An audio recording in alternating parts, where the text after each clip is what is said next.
Hello everybody, this is Dan Miller for Bluegrass Unlimited magazine, and today I'm going to do part 2 of working with bass runs. Last time we just did a simple kind of one note walk up to a chord change, and it was using the leading tone, which as you remember is the note just before in the scale of the note you're moving to, the root note of the chord you're moving to. So if you're moving to G, you're going to play F sharp. If you're moving to C, you're going to play a B. If you're moving to D, you're going to play a C sharp. Those are the leading tones to those chords.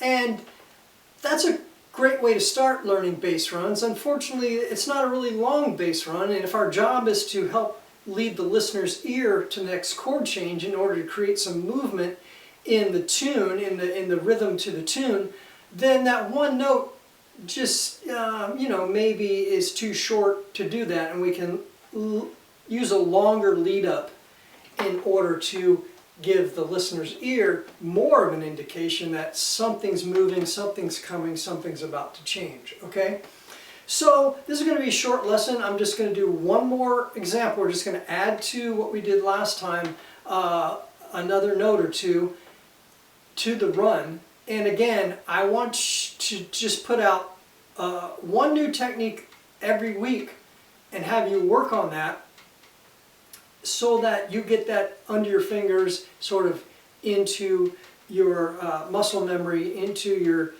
intuition, so that you can use these things and they'll come out when you need them without having to think about them, without having to make too many choices. Once we start building a repertoire of different bass runs, we'll do things like mixing them together, mixing up different types of bass runs, walking up, walking back down, making timing differences, all that kind of stuff we'll put into this. But like I said last time, if you just learn them one at a time and get that one really into your memory, into your bones, so to speak, so you don't have to think about it, it'll just pop out.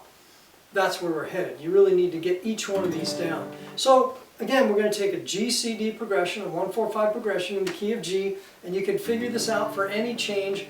We're going to use a little bit of a walk-up, and our walk-up here is going to be based on scales, okay? Because the ear is accustomed to hearing a walking scale.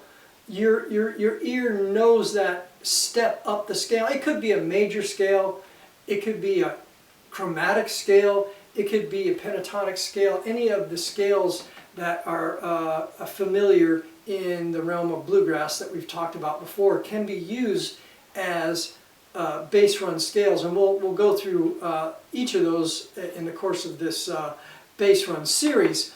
But right now I just kind of, from G to C, if you think about it, okay, I'm at G, and if I'm walking up the G scale, I got G, A, B, and C. I got those notes, G, A, B, C. So I can just use that walk up.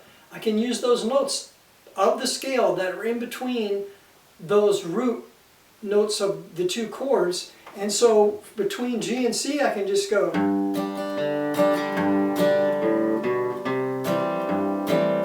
Okay? A, B, C. So I'm at G and I walk A, B, C. That's a good walk for that. Going from C to D, which is the 4 to the 5, is a little bit different because you don't have any notes between those two in the major scale. You have one note in between those two, and it would be from the chromatic scale. Last time we just were in C, and we played that C sharp note. One way to make it a little bit longer is to repeat the C note, then go to C sharp. So that's a way to do it, is just repeat that C note, then you have two notes walking up to that D.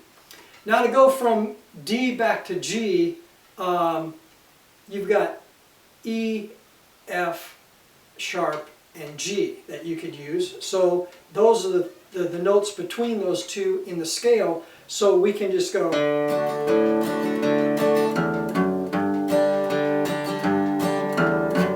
So we're F sharp, G. So we're just adding one note basically to the runs that we did last time, but it gives a little bit more of a lead in. So working with this, you would go,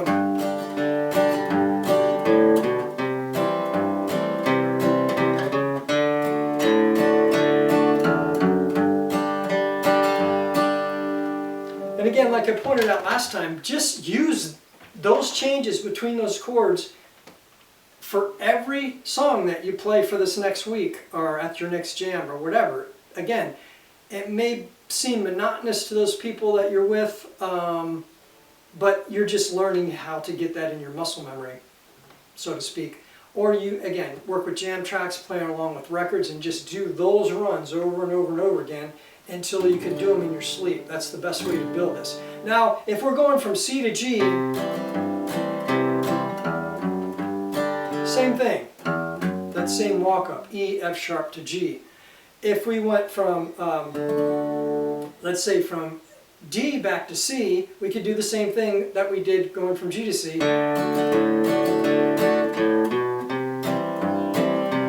So if you have those songs in a 1, 4, 5 and G that go from C to G or from D to C, you could use those same walk-ups that we used before.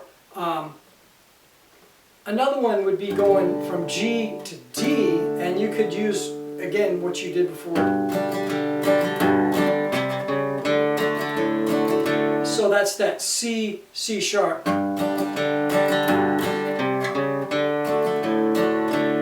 So those don't change. You're going to use the same ones, changing from C to G, C to D, or change from G to D. You'll use the same walk. Change from C to G or D to G, same walk, all the way around. You just use those two notes that we're doing. We're going to G, we're going E, F sharp, G. For C, we're going A, B to C, and for D, we're going C, C sharp, D. Okay. All right, well, short lesson this time, but work with that. Next time, we'll make the same runs a little longer by doing some chromatic things. And we can also, yeah, we'll just look at that. We'll make these same runs a little longer. Later, we'll start walking down to the change. Right now, everything we do is walking up to the change. We can also walk down, and we'll talk about that. And then we'll talk about adding some different cool things later as far as timing things and different chromatic runs and things like that. But for now, just work with those changes from G, C to D, or C to G, or D to G, or G to D. Work with all those changes that we just went through here, and do them a lot. Do them every time you play your guitar, every time you play rhythm. Do them for the next week or so, and then the next time we'll add to it. Okay, this is Dan Miller for Bluegrass Unlimited magazine.